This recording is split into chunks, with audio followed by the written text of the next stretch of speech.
We are back with more of Real Estate Update with James Wedgeworth. Want to remind you again, if you have a question for James, just send it to news@WHHITV.com and you will answer their question next go round. Right? We'll be glad to. Now, you mentioned at the start, when you go in the grocery store, you get stopped by a lot of people and ask questions. You don't mind, but No. I have a feel, how often do you go to the grocery store? No, I don't want to know that. I do want to know, though, about mortgage rates and how the rise in mortgage rates has really impacted the market here. Okay. That's probably the reason the market slowed down. Round numbers, in the 1st of May, you could get a 30-year mortgage rate, just say for 3%. Actually, it's 2.7, but say 3%. That has risen to 7% almost. So that is a huge increase. And see, that affects the affordability because that makes your monthly payments go up significantly. Yep, especially the more expensive the home is listed, or I mean, that's a good chunk of change. Well, for anyone really. So that's impacted the market as far as people being able to buy. What about pricing? Now, people have missed maybe going for the gold as far as listing their house at the highest price possible. Do you find people are realistic? Are people still hoping for the best and pricing too high and to be it's honest sitting there? with you, here's what we say. I'll meet somebody and say your house is worth $800, and they go, "Oh no, it's worth $900." You know, Susie Smith down the street sold her house at $800, and my house is much better than hers. Everybody thinks their house is much better.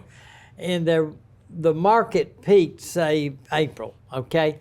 So that doesn't mean your house has gone down 10 or 15% in value. It means the market's not as crazy as it was, and you won't get that, what I call record, crazy, unrealistic price. And you remember last time we cut this tape, I mentioned there are only two ways you get more than your house is worth. One, if it sells the first day it's on the market, and two, if you get multiple offers. Well, in the market we're in now, we're normally not getting multiple offers. That's not happening as much at all. Not happening. It happens occasionally. Okay. I had a villa that we just listed, and we ended up 2 offers on it. But back in March and April, we got 10 offers on everything. My gosh, it's got to be crazy, and I don't know how spreadsheets you mentioned to keep everything straight. But so that's not happening. So people have to be realistic, but you've told me before that sometimes that's tough and people just want to price it at a price higher than you really think is, it's going to go for. And then I've seen reductions more lately, more and more reductions Here's in where price. it works. Back in the spring, we would tell people, we'd say house is worth X, and they always say, no, it's worth more. And I say, well, okay, if we hadn't sold in 7 days, we got a problem.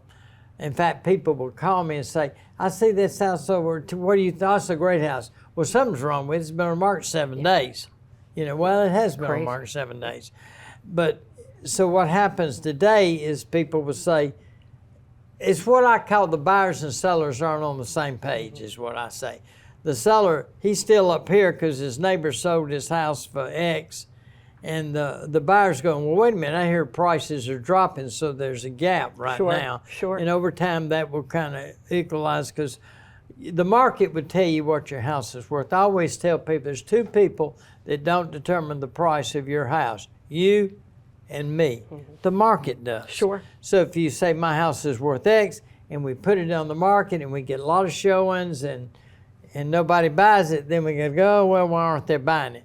So then we got to look at the competition and say, well, this house down the street just sold for X, and it was 200 square feet larger. It was 4 years newer and had a pool. Sure. Oh, I hadn't thought of that. Yeah. So, I mean, that's the kind of thing, though, if you are experienced or you know what you're doing as a realtor, you're going to take a look at all that before you even agree upon what the house should be listed at. Yeah, well, a lot of realtors just tell people, in fact, if you go to these national seminars, they say, if you go on a competitive listing appointment, lie and tell them a house is worth X. No. And then over time you can get it down, but at least you got it listed. See, I look at that. If I look at that and I see a house has been reduced, I'm saying, what the heck's going on? And well, they started too high, which is it's not a sin. You just gotta check the market weekly and say how we compared to other houses on the market in our price range.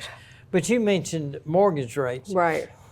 And you and I have talked about this before, And I tell you that back in the spring, 50% of the sales were cash. Right. But what that means is it's not contingent upon a mortgage on this property, and we're not taking a mortgage on this property. What most people would do is they'd go get the money elsewhere, like a line of credit on their personal home, line of credit on their business, through their stock account. So It's most cash, of but those it's people it's a loan. It's a are mortgage. getting a loan somewhere else and paying cash for this house.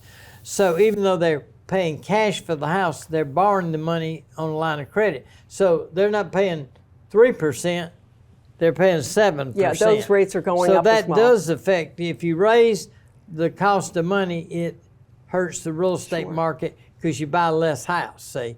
Because a lot of people, especially entry level first home buyers, they say, well, what's it gonna cost me per month? Sure. And if it was gonna cost them $800 a month and now it's gonna cost them $1,200 a month, they go, wait a minute, I can't afford that, I can afford $8.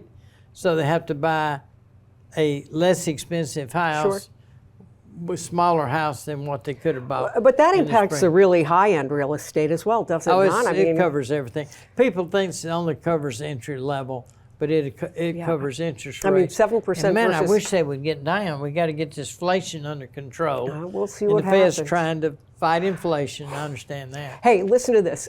Sellers, their emotional connection to a property. I mean, do you have to fight that sometimes? Someone might say, I know you do, but we've had so many wonderful memories here. And does that impact them emotionally and they want to sell for more?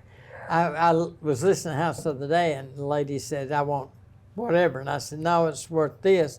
And she said, you don't understand. I got the nicest 2 neighbors in the world. And I looked at her and I said, I'm sure you do, but that's not something that the new buyer's going to pay for. He's not going to pay for your neighbors. He may not like them at all. They may not like They may him. hate each other. Who knows? But there's certain things you don't get more money if you got nice neighbors, even though that's nice. Yes. You don't get more money if all your kids, your grandkids learn to ride their bicycle in your circular driveway. Yeah, I know. You can say, oh, memories, my granddaughter learned to ride a bicycle.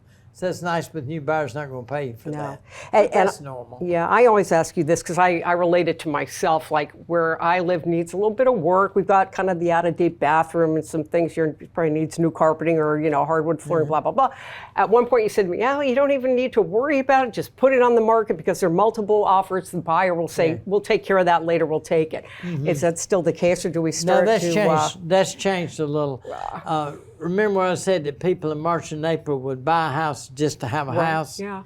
And now they're saying, well, I don't know about this house. We've got to remodel the master bathroom, and we don't know how long that's going to take. We don't have anybody to do that. So now people are doing things to a house to get it ready for sale that 6 months you didn't have to do. Yeah. So things have definitely changed. Do you foresee, you're saying we're not going to go down to where we were having, how many homes were being sold for foreclosures in 2008 or One whatever? out of 4. Okay, we're not going to be there. I don't think so. Okay. Yeah. Any other predictions or advice do you have for people? I mean, would you list a home right now? Would you wait till after the holidays? What would you do? Okay. As I've said before, the market's really good up until the Saturday after Thanksgiving. Right. It usually slows down, and it always does, December, January. And then the spring here, which we always say the market kicks off President's Weekend, Valentine's Day, whatever you call it. Because you're getting in the spring, people come, they play golf, they have a great time, they come down, bring a bunch of golf friends, so the market picks up.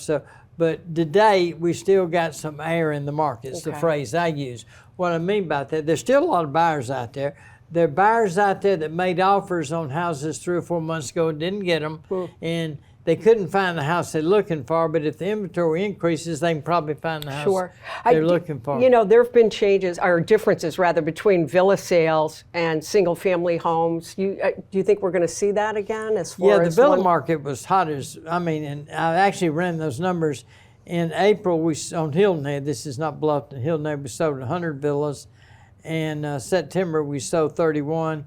And October, we sold 47. So we're basically just say half as many villas are selling, but they're more available. Right. So that okay. market slowed down too. All right. James Wedgeworth, we'll have you back again. I know it's a changing market, but we always appreciate your perspective. I appreciate the service you guys do here you. at the local TV station. All right. And again, if you want to ask James a question, news at WHHITV.com. Just shoot him a question, and next time we are here, we will have your question on the air, and you will give us your expert answer. Be glad to. Thanks so much, James, and thanks for watching this edition of Real Estate Update, if I could say it. We'll see you the next time.